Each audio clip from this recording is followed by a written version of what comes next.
You know what I think the world definitely needs? Another version of CTMC. So, yep. It's gonna be an update video.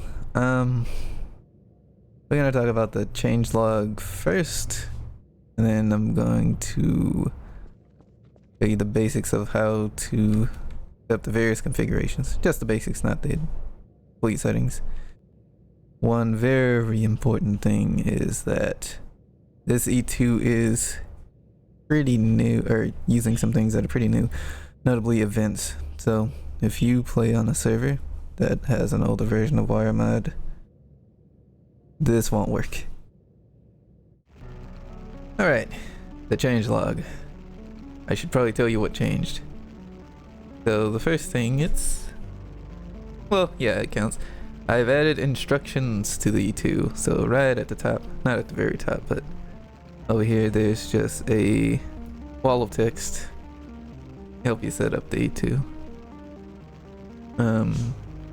Another thing that changed is the variable order. So certain things you had to do every time you set up your vehicle, but they were buried all the way down in the code, so things have moved around. So you always have to align your base plate, so yeah, that's still at the top. You always have to set your wheel size and final drive, but these have been moved to the top as well. So the next alteration has to do with shifting. Doesn't affect CVTs, although CVT has a section in here. So this is a variable called shift time, and basically what this does is if you have it set to anything other than 0, this is the number of executions it takes to fully shift gears. What does that mean? You cannot shift gears again until this timer runs out, and also it uses a bit of clutch, or all of the clutch. So when you shift gears, the clutch starts at 1 and then slowly goes back down to 0. Now this is not in seconds, this is actually measured by chip execution time. So if we scroll down, the interval is 105 milliseconds, so 5 times 105 is 525 milliseconds. So that's how that works. And yes, to turn this off, you just set this to 0. However, it doesn't hurt to have this on. There's another change to shifting. Shift width. So previously, the shifting speeds were only computed at the top of your power band. So basically, whenever a gear, or whatever speed a gear would have the engine at the top of its power band, that would be the upshift speed, and the downshift speed would just be the previous gear's upshift speed. That is still sort of the case, but you also have the option of, setting the shift width now. So this is an offset relative to your max shift RPM. So I have an offset of 0, so that's going to be 2480 for me on this radio, for example. So basically what that's saying is, hey, give me a downshift speed that is minus 500 RPMs, which would be like, what, 1980? No, 1880, essentially. So basically you have separate upshift and downshift speed. Pretty useful. And the last change to shifting is this thing called CVT slip mall. So CVTs, or the way I was computing the ratio for CVTs, if you manually wired, it's better if you use the inbuilt ACF CVT like RPM range thing. But if you're gonna use it, sure, this is here. So yeah, basically this calculates the difference between the engine's RPM and your shift RPM, and it just sort of is a multiplier to change the ratio to get the engine's RPM to equal your upshift RPM. It can be very jumpy if you set it too high, and it won't. So what'll happen is, without this, the old CVT speed thing I was doing, that I'm still doing, by the way, the engine's RPM actually sits quite a bit above what should be. So basically this is, here's just another like thing to keep it in line. And again, it's probably better if you just use ACF's inbuilt CVT RPM range ratio adjusting thing. That is a mouthful. Alright, the next alteration comes to how steering is laid out and also behaves. It seems like this changes every update, but instead of using vectors to store it, now I'm using not vectors. So the nice thing about this is now there's actually a name associated with all these numbers. And I believe below these there used to be an old angular velocity variable or something. So you can actually back up. So you see steering data and braking data. Steering data has standard, so you know, normal steering. Steering data also has sharp, so this would be the old hand brake. Braking has active, so you're pressing space, and passive, so when you let go of all your movement keys. You never ever change where it like stuffs it into an array. You only change like the 4 or 3 variables on top of the array. So yeah, steering has 4 variables. You have your latch speed, you can see latch speed, brake force, and decay rate. Braking only has a latch speed, brake force, and decay rate. But steering also has angular velocity. If you set this to -1, this is just the standard brake force used to turn the vehicle. However, when you set angular velocity, the vehicle will always try to steer. And what'll happen is when you when you actually input steering input, so A or D, what'll happen is the vehicle's target angular velocity will basically be this.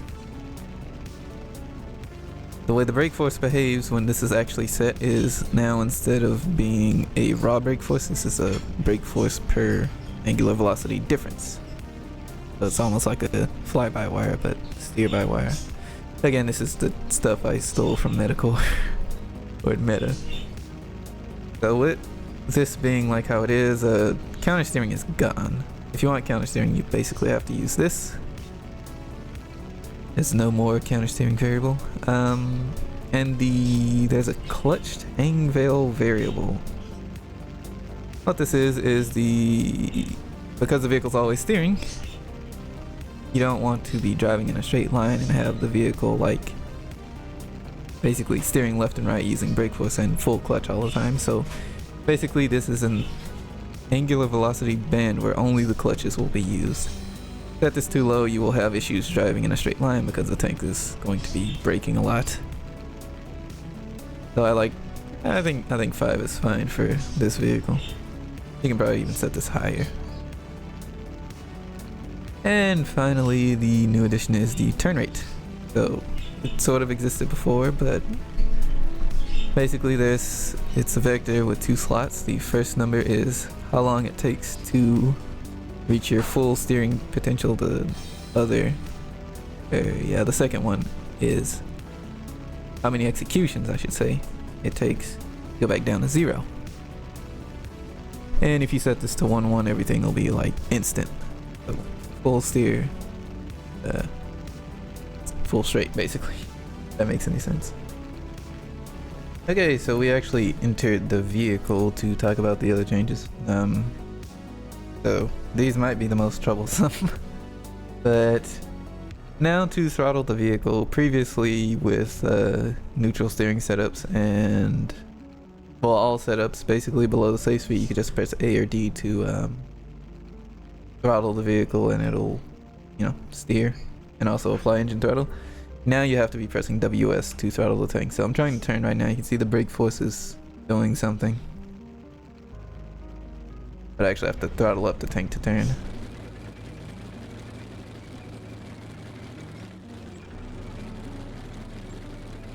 Yeah, pretty weird, but whatever. Another new change is that now hand braking has its own key. So instead of holding space to do a handbrake turn, you you find your own key. For me, it's left shift right now. I can show you that in the editor real quick. Go all the way down. Yep. Steer sharp key, left shift. And I'm a smooth rain, so I don't have a pivoting setup right now. Or do I? No. But to pivot, what you have to do is hold space, hit A or D, and then you would be able to throttle to. However, I don't have a thing set up on this tank, so don't worry about that. There'll probably be some B-roll with it. Something. I don't know. Okay. New thing, new feature in the chip. So, smoothing and slip. That's a holdover. That should just say slip. Anyway. So, slip. What is this? How do I use it? Well, let's talk about how to use it first. This thing called slip limit. Set that to 0. That turns it off. No, but really. So, what this is basically when the engine spins faster than the wheels, this positive slip, or it's measured positive. Anyway, you can actually see it over here on the screen. I have the chip debugged. What'll happen is the throttle on the engine will lower and the vehicle will start to clutch in. So basically it's an anti-slip loaded for tanks. Why you should turn this off. The dead zone is basically if the slip is lower than this, it won't be counted and it'll be 0. Why would you have this? I don't know, play with it, see for yourself, I guess. But I will say the maximum throttle and maximum clutch can be found if you multiply your throttle mole by your slip limit or your clutch mole by your slip limit.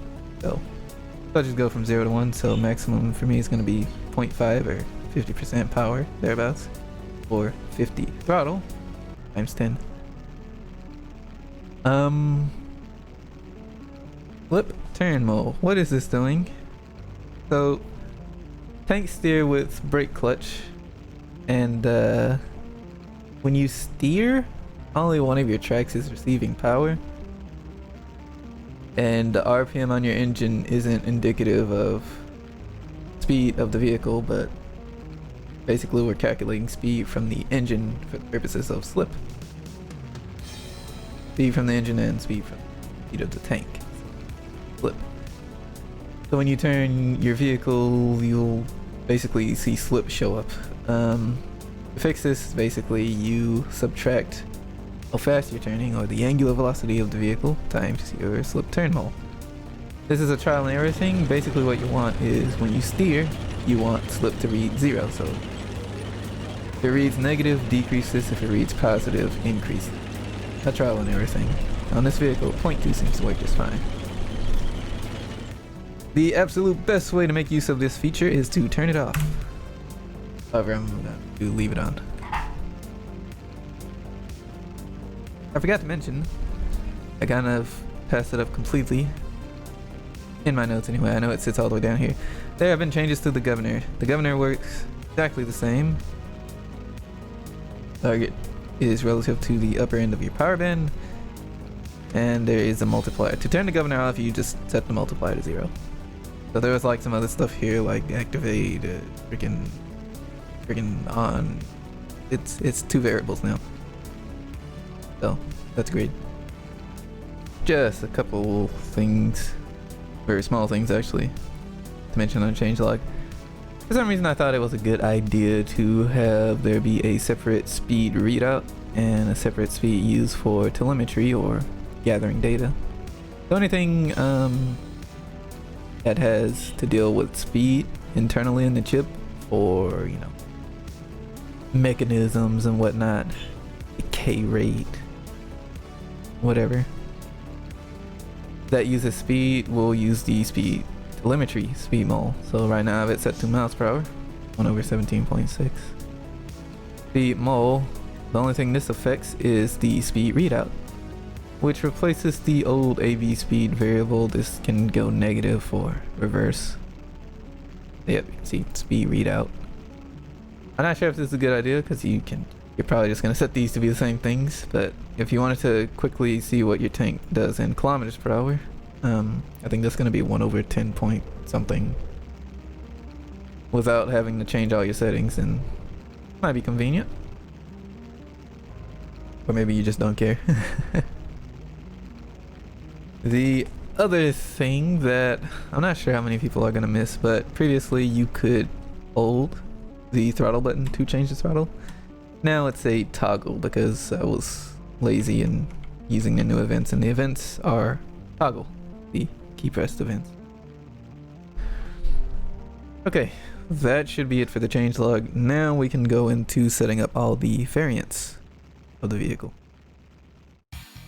Okay, I'm just about ready to do an 80% on setting all these vehicles up. Before I do that, there's some things that are really common between all of these vehicles. Let's start off with the wiring. Pod goes to your pod controller. Base goes to your base plate. You will need to align your base plate inside the E2, more on that later. Engine goes to your engine. If you're using a high IQ like diesel engine turbine setup like on a Stritzwagen or something, you can wire it up to any engine you want. Just bear in mind that any RPM points that the chip uses will be relative to whatever engine you wire that to. Main gearbox will go to your main gearbox. If you're using a twin main gearbox setup, this would just go to either or. All it needs to do is get the gear ratios from your gearbox. That's literally the only reason. So actually, let's go up inside the E2 here. I'm actually gonna get rid of this one.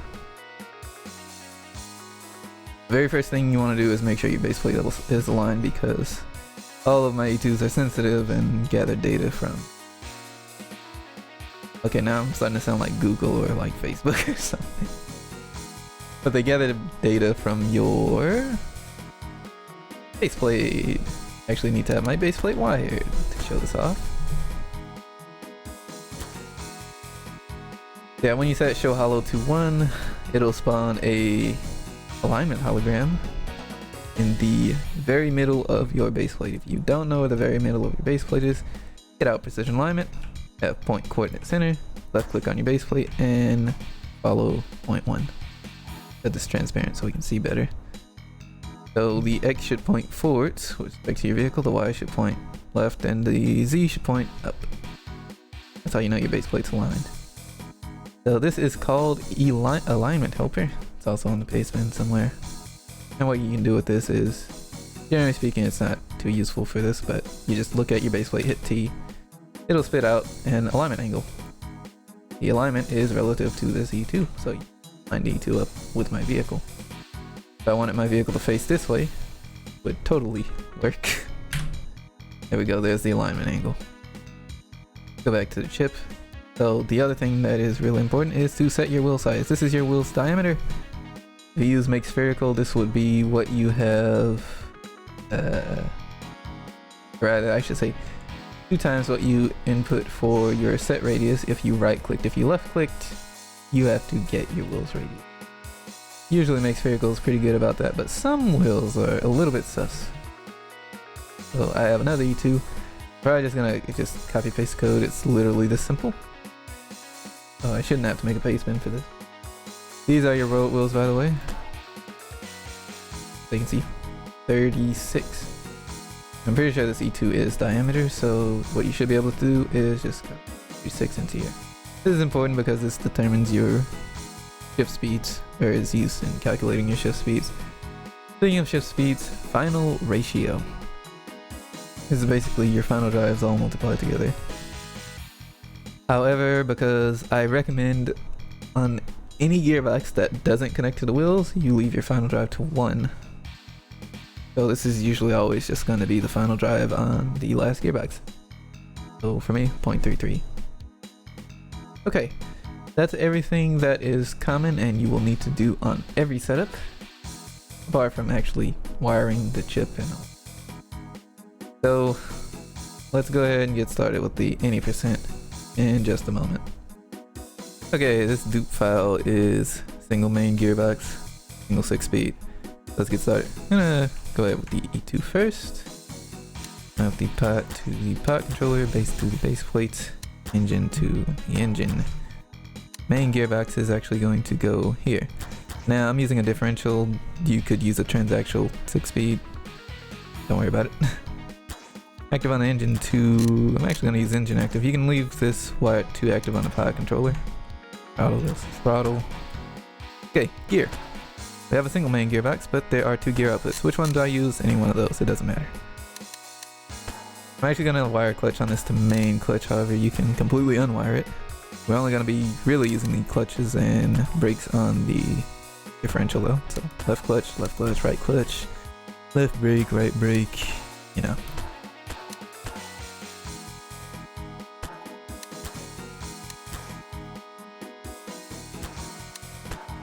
Okay, I think everything is good. Now you should absolutely always check your settings. However, all these vehicles have the same chassis and wheel size and stuff, and mostly the same final drive. Okay, well, we can go ahead and check. Yeah, literally the same E2. Also notice that the brakes and clutches are switched for me because this gearbox is backwards. See if it drives.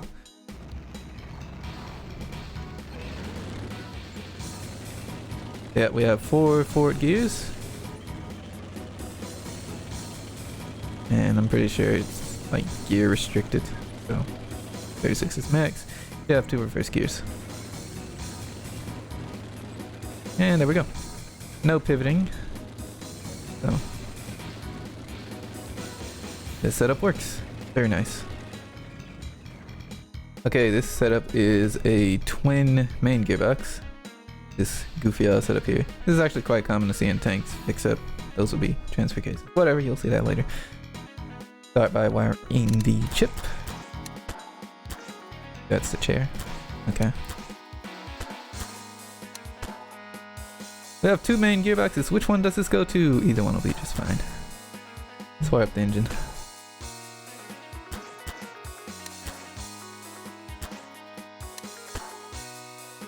And I'm actually using a differential so let's split the power. Once again, I can use main clutch if I really want to. Don't think about it too much. Okay, now this gearbox connects to the left track, so this is the left gear. Connects to the right track, that's going to be right gear.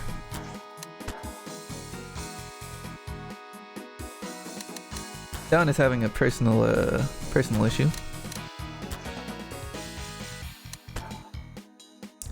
If this was VR, you could always T-pose to assert dominance. However, we're not playing VR, so we're just going to ignore him.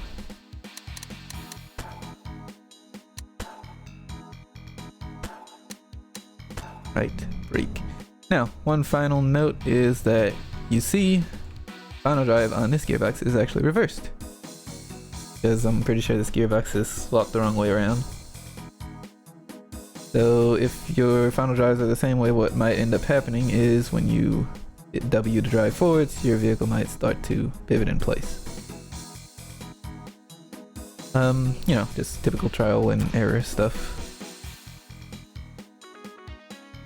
So an interesting thing is because our gearboxes are on the right side, because we're using the entire brake and the entire clutch, they don't have to be reversed. And this vehicle can pivot. It's a very inefficient way of doing pivoting, but whatever. And yeah, this thing has a back lean because I welded those gearboxes in place with a parent. So let's take a look at the new thing. So you should be able to pivot right, hold space, rev the engine, and yep. Very jerky for some reason. I'm not sure why that is, but whatever. Drives forwards.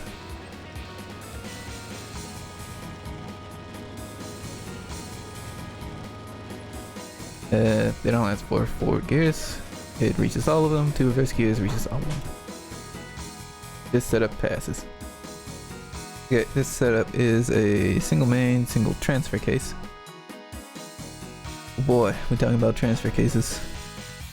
This is surely going to be a meta vehicle. Alright, well, let's go ahead and get started. And by meta, I don't mean the person I'm talking about.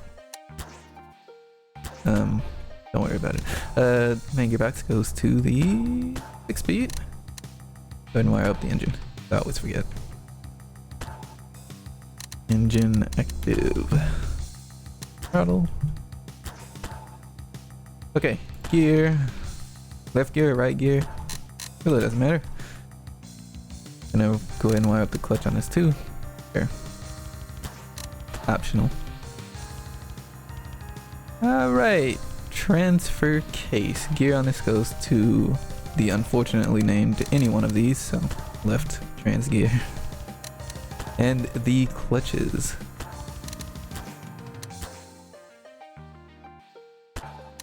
The clutches and then the brakes. The order doesn't matter actually. Just wire that crap up. Right brake. Is that everything? Everything seems to be wired. That's good.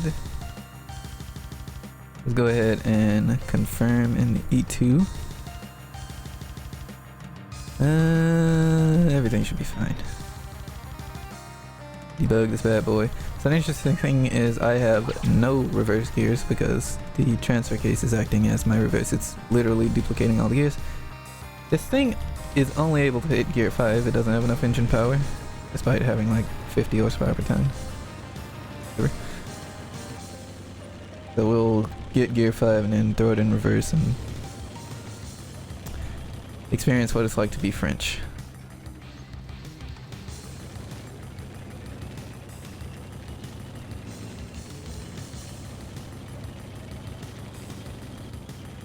Yep, there we go. And yep, no, this vehicle cannot pivot. It's only using one transfer case. That's how you do that setup. Okay, this setup is claiming to be a single main with 2 transfer cases. That is in fact the case.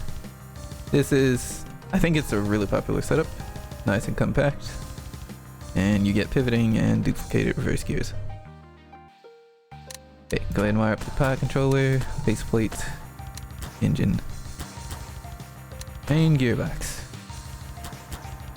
Okay, wire up the engine first. Once again, I always forget.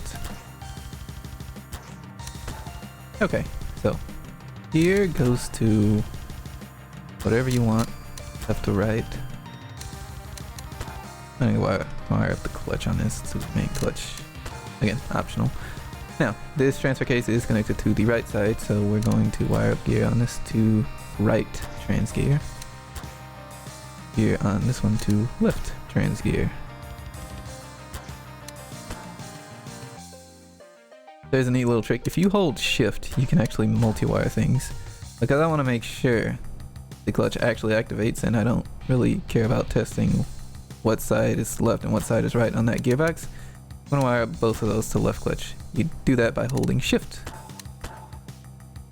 Very nice. Okay, so left to left brake. And right brake. Is that everything? That seems to be everything. Very good. Now, let's go ahead and take a look at the E2. There's something I want to change in this one though. Once again, the gearboxes are on the right side, so we do not need to reverse the brakes and the clutches. And we should be good to go. Also, again, notice that my main gearbox is only positive gears. So yeah, we should be able to pivot. And what's interesting is that this one isn't jumping around, unlike the twin main setup. I'm not sure why, but whatever. So yeah, we should be able to hit gear 5 forwards, technically all the way up to gear 6, but again, this vehicle doesn't have the grunt and the engine. We'll just hit gear 5 just to show it works. There we go, gear 5. Go ahead and throw it in reverse.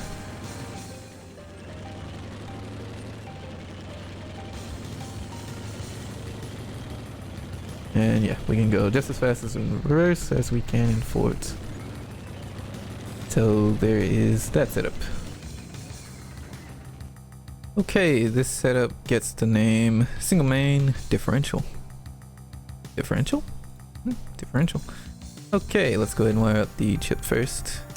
Base plate, engine, main gearbox. Let's go ahead and wire up the engine throttle first. Active. And once again, gear to left or right gear, doesn't matter. Clutch goes to, well, doesn't have to go to anything. Oh, this is a double differential. What do you do with a double differential? Now, you don't have to wire up gear on this. I'm just going to do it anyway. I'm going to put it to engine active. Stick it in gear 1. Left clutch to, well, you don't get any points for guessing right at this rate.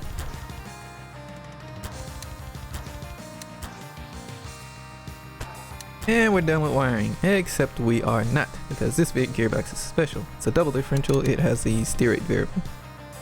We'll go ahead and wire up steer rate, and unfortunately this does not auto wire, but it sits below the brakes. So. Let us check the E2 on this vehicle. So, yep, once again, everything gets reversed, the brakes, clutch, and steer rate. Very interesting. Here's another interesting clutched double diff. So there's a difference between ACF3 and ACE. And ACF3, if you're using the double differential to pivot, you do not clutch the gearbox. In ACE and ACF2, I don't think there's anyone running ACF2 anymore. But in ACE, you have to clutch the double differential. So this is for compatibility's sake. ACF3 set this to 0, ACE set this to 1.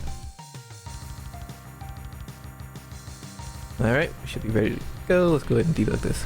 So.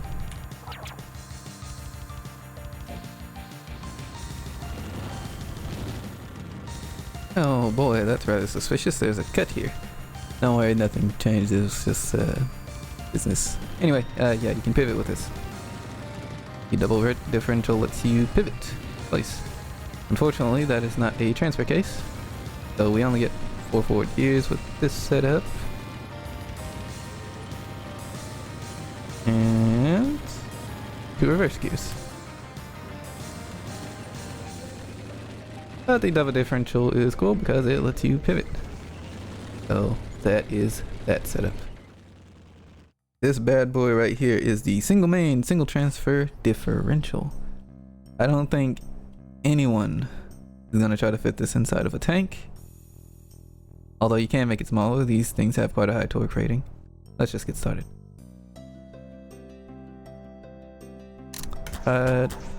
Base, engine, main gearbox. It's like clockwork now, you see. Okay, throttle, inactive. Here on this could go to, well, whatever. Now what's interesting is that the clutch on either of these could be used. I'm just going to use the clutch on the main gearbox to main clutch. Or you could just ignore the clutches on these entirely. Gear needs to go to whatever, so yeah, we'll put it on right trans gear. I think these gearboxes are all wired up. Good. Differential, you have, I'm gonna wire up gear to engine active, just cause, why not? Go ahead and wire up the clutches, brakes, and steer rate.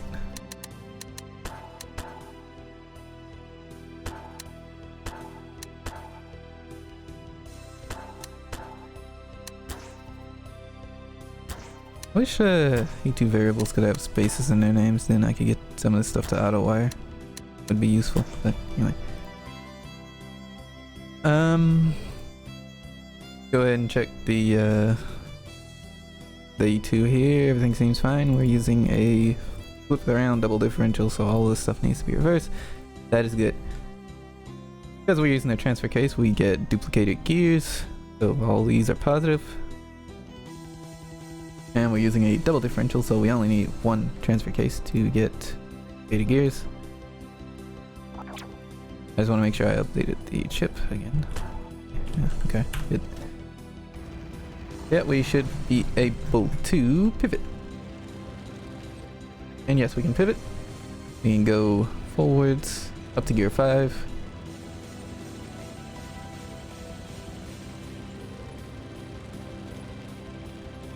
Again, if I geared this better, we'd be able to hit gear 6 too, but I don't have enough engine power.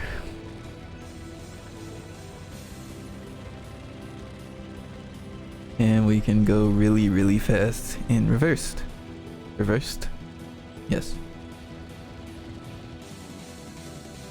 Those are all of the setups. They don't have to look exactly like that. Again, 2 gearboxes, 2 transfer cases. There's a bunch of ways you can lay the setups out. Just get creative.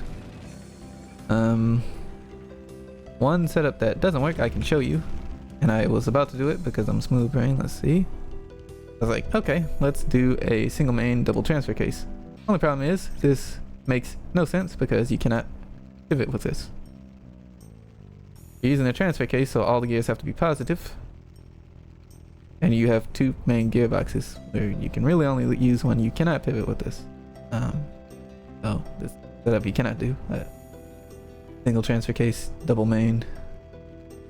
So some things just don't work, but again, you'll be able to get creative. And that's going to be basically it. So we should be able to wrap up here soon. Alright, that should do it for this video. Just an update that probably takes too long looking at the raw recording time on all of these clips. But, well, it's just how all my videos go. If you have any suggestions, definitely hit me up with those. I might even link my Discord profile, not server. I'm not making a Discord server. Not yet, anyway. So, for example, if you're using a older version of WireMod, maybe you want to see this released for, well, not using events and those new functions. Like, also, if you can encounter any bugs, let me know. I did test this thing. Still probably not perfect.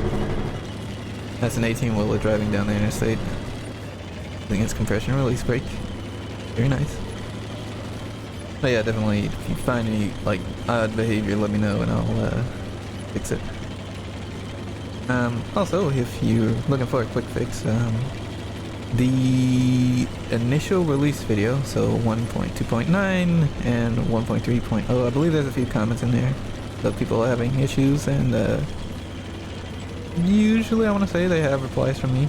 And so if you're having like a particular problem with not just a chip, but you know, tank doesn't drive or something strange, you might find something useful there. And again, still hit me up. You know what I'm saying? Also, this ugly vehicle right here, it's a bit suspicious that I'm turning to look at Dawnstruck, but I'm talking about this tank. Yeah, it's kind of unfinished. It's goofy odd design, but I'm gonna put it on Gary'sMod.org along with all of the configurations, so be able to have some fun with that, or maybe just experiment with it if you really want to. With all that being said, that I'm gonna then wrap this video up here now. Long enough as is. So till next time, see you around.